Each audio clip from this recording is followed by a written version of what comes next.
Ақтөбе облысы Қарғалы ауданы Қарабұтақ ауылының орнында 150 жыл бұрын ешқандай ауыл болмаған. Өйткені бұл жерді қысты күні қар көп ұстайды деп адамдар бұл жерге қоныстанбаған. Қарабұтақ өзенінің жоғары ағысында Ахмет қыстауы болған жерде Балжа деген адамның қыстауы болған. Қарабұтақ өзенінің төменгі жағында осы күнгі Дамбар тауының қасында қия жолдың бергі жақ астында Салауат деген кісінің қыстауы болған. Руы Жағалбайлы, оның ішінде Асаны. Содан Дамбар тауынан әрмен қарай Иса, Орал, Аманжол және Сутек деген Жағалбайлардың қыстауы болған. Кейбір шабындық сайлар осы күнге дейін осы адамдардың есімімен аталады. Кіші жүздің жеті руынан Тама тайпасының Құдайғыл бөлімінен шыққан Байғараның ұлы Нұрпейіс Хазірет Жағалбайлы ақсақалдарының Беркімбаев Дербісалы болысты жіберіп, біздің жерге молдалық құрып отырыңыз деген шақыртуы бойынша 1864 жылы Ор өзенінің басындағы Ақсу Шиелі деген жерден 14 үй болып, осы Қарабұтақтың бойына көшіп келеді. Байғара ұлы Нұрпейіс Хазірет 1817 жылы Оралдың Шыңғырлау деген жерінде өмірге келеді. 1880 жылы қайтыс болады. Асыл сүйегі Қарабұтақ ауылында Қызыл зиратта жерленген.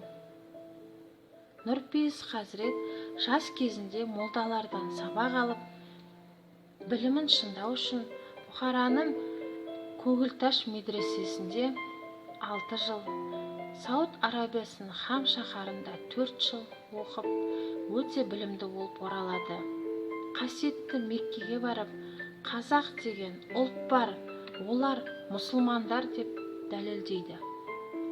Сонымен қатар, Мұхаммед пайғамбардың өсиеті бойынша қазаққа тиесілі жерді алып, оны қазақтың жүзіне және қырғыз халқына теңдей етіп бөліп береді.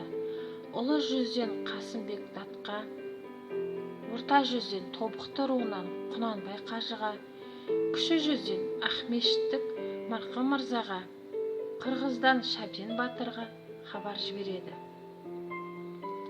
Кіші жүздің атынан Марқұм мырзаға біраз қаражатымен барып, қазақтарға арнап тақия жай қонақ үй салдырады. Енді бір деректерде Құнанбай қажы салдырғандығы айтылады. Ол уақыт еншісіндегі сұрақ. Нұрпейіс Хазірет Қарабұтақ ауылының өркендеуіне маңдай терін төккен азамат.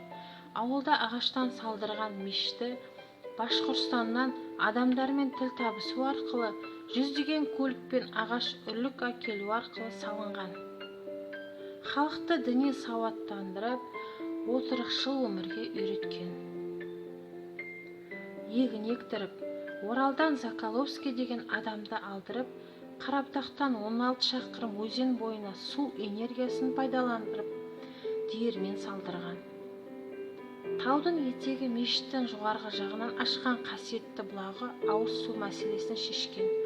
Ауылда қолдан күйдірілген кірпіштен 16 сарай салдырған. Оның 3-еуі 2 қатарлы болған. Сай бойында өскен жасыл желекті кестірмеген. Қарабұтақ ауылына қала іспеттес таза мәдениетті өңір болған. Болашақта да мұсылман шаһарына айналады деген үміт бар. Бұл Қарабұтақ ауылының тарихы туралы, Қарабұтақ ауылының ашылуына себепкер болған, үлесін қосқан Байғара ұлы Нұрпейіс Хазірет туралы қысқаша мәлімет. Назарларыңызға көп рахмет.